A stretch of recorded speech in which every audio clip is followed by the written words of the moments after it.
मैं आपसे जानना चाहता हूं कि अब जब चुनाव घोषित होने जा रहे हैं, उत्तर प्रदेश के परिप्रेक्ष्य में आप सत्ता पक्ष और प्रतिपक्ष को कहां पे पाते हैं?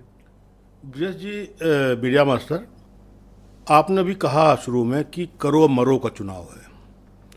बेशक सही कहा है। ये सत्ता पक्ष और विपक्ष दोनों के लिए करो मरो का चुनाव है, और ये आम चुनाव नहीं है, ये खास चुनाव है। खास चुनाव क्यों है ब्रजेश जी? एक तो अब संविधान, एक होता ना, इस समय 3 संविधान चल रहे हैं देश में, कोई माने ना माने। एक जो 14 से पहले था संविधान, बाबा साहब का संविधान, भारत का संविधान, हिंदुस्तान का संविधान, और उस पर अपना 14 के बाद गोडसे वाला जो एक हिंदू राष्ट्र का सम्मान का कॉन्सेप्ट आ गया है, वो बहुत जोर पकड़ रहा है। उसी को लोग अभी लेके चल रहे हैं, इस बात को कि आने वाले वक्त में अगर हम 400 प्लस कर देंगे तो हम राष्ट्र, हिंदू राष्ट्र और फला जो भी अभी चीज़ें होंगी देखा जाएगा। और दूसरा क्या है जो सबसे ज़्यादा डिस्टर्ब कर रहा है, वो मुस्लिम पर्सनल लॉ बोर्ड का जो संविधान है, जो उनका अपना कॉन्सेप्ट है, वो बीच में कहीं ना कहीं हिलाता डुलाता रहता है माहौल को, और वही माहौल बीजेपी को बहुत मजबूत करता है।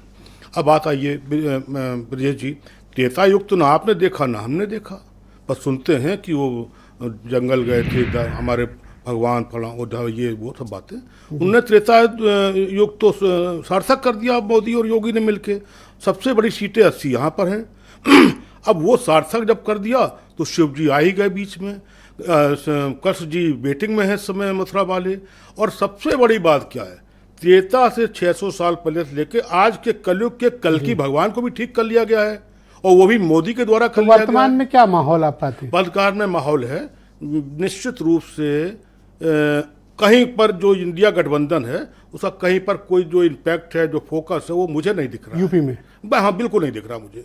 अब अभी देखिए, आज ही वो मेरठ पे जो दिया है, वो कोई किसी को दिया है, नगीना वाले की जगह रावण के लिए बोल रहे थे उनको, तमाम ऐसी डिस्टर्बेंस है। और फिर सबसे बड़ी बात है, अभी डोमेन में ये क्लियर कट है जो आप पूछ रहे थे कि अभी हो सकता है मायावती आ जाए, इसीलिए रुका हुआ है मामला तीनों का। ये तो विशफुल थिंकिंग है सर। अब तो है। सोचते हैं कि ऐसा होना चाहिए। राजनीति में साफ साफ मना कर चुके हैं सर, कई मरतबा ये लोग, दोनों लोग मना कर चुके हैं। ये तो वो भी मना कर रहे थे कि गठबंधन नहीं होगा, कांग्रेस के मित्र हमारे, गठबंधन हो गया। नहीं ऐसा कहा, ये बिल्कुल गलत बात है सुशील जी। हम अकेले आदमी ऐसे थे जिसने ये कहा था गठबंधन होगा होगा होगा। तो अब मैं दूसरी बात कर रहा हूं, जब बीजेपी ने पहले लिस्ट में मोदी जी को क्लियर कर दिया, शाह जी को क्लियर कर दिया, राजनाथ जी क्लियर कर दिया, तो कम से कम इस देश के 2 बड़े नाम कांग्रेस के, सोनिया और प्रियंका, सोनिया जी तो चलिए मना कर दिया, राहुल जी को तो क्लियर कर सकते थे ये लोग, बीपी वाले। तो वायनाड से कर दिया ना।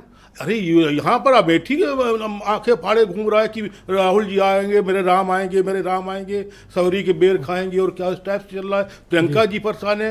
अरे प्रियंका जी को एक चुनाव तो कांग्रेस लड़ा दे।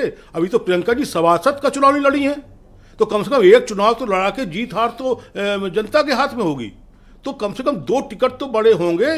अखिलेश जी देखिए दनादन टिकट दे रहे हैं। तो अभी आप क्लियर ही 17 में एक भी टिकट नहीं कर पा रहे हो, और 80 में 80 तो जो ऑलराइट सर, थैंक यू। मैं केपी मलिक साहब